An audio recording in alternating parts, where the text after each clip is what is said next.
amazina nitwa Harerimana Tarcisse, ndi umupasitori, ndongoye ishengero Pain de Vie rikorera muri komine Muha, Kizingwe Bihara. Ndi umwe mu bakozi b'Imana bagendana umugera wa sida, kandi nico nabaye imboneza muri kino gihugu cy'u Burundi, bivuga ku mugaragaro ko ngendana umugera wa sida. Naratanguje n'ishirahamwe ry'abarongozi b'amashengero bagendana umugera wa sida n'abakozwe ko n'ikiza cya sida, iryo shirahamwe ryitwa Bunerera.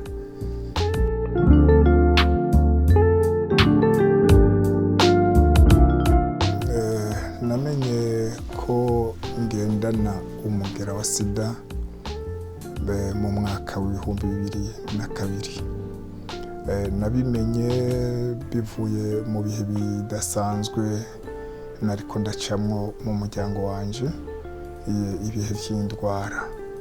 Naragwaje abana, ndagwaza n'umutambukanyi twari twubakanye, hanyuma turagira igihe cyo kuraba ico bivako, kuko twabona ko amagara yabo abandanya gusinzikara. Tuja kwipimisha, tuvyumvikanye n'umutambukanyi wanje, mu nyuma badupimye dusanga twaranduye umugera wa sida.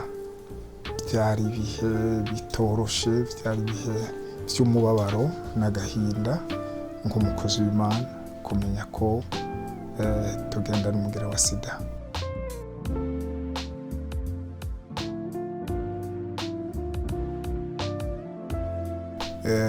Ku migenderanire yacu n'Imana ntaco vyahinduye, uretse gusa ko vyaduteye umwete wo kwegera Imana kurushiriza uko twari dusanzwe twegera Imana, kuko yari indwara nk'uko mubizi ata muti wayo wari bwaboneke, kandi abantu benshi bariko barapfa bahitanwe n'ico kiza.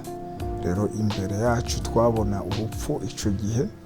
Muri ico gihe rero nk'abantu twari dusanzwe twizera Imana, vyatwongeye umwete wo gushaka Imana, kuko yari yo mfashanyo ya nyuma twiteze, kubera ko ata muti wari uhari n'ubonetse n'ufupfahaza.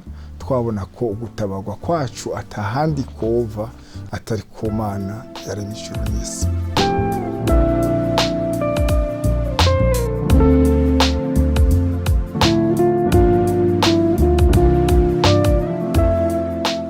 Murakoze. Ugendana umugera wa sida arashobora kugira indoto kandi akazishikako, kuko umuntu agendana umugera wa sida ni umuntu nk'abandi.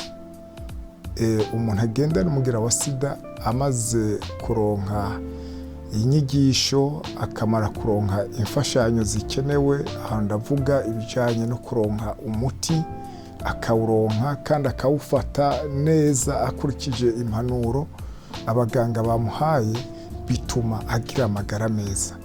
Amaze kugira amagara meza rero arashobora kubandanya indoto ziwe.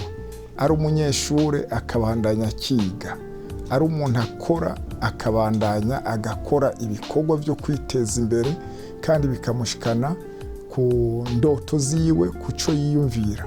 Rero nakarorero nka jewe, mu bihe namenya yuko ngendana umugera wa sida, nari nsanganwe indoto yuko nshobora kubaka inzu yiwanje, kandi iyo ndoto narayishitseko ngendana umugera wa sida.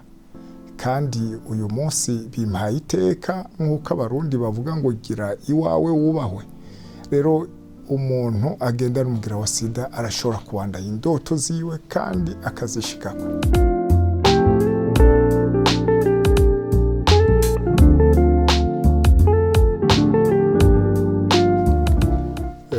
Nivyo mw'ishengero abantu bahaza bafite intumbero zitandukanye, ariko intumbero imwe nyamukuru nuko baba baje kurondera Imana.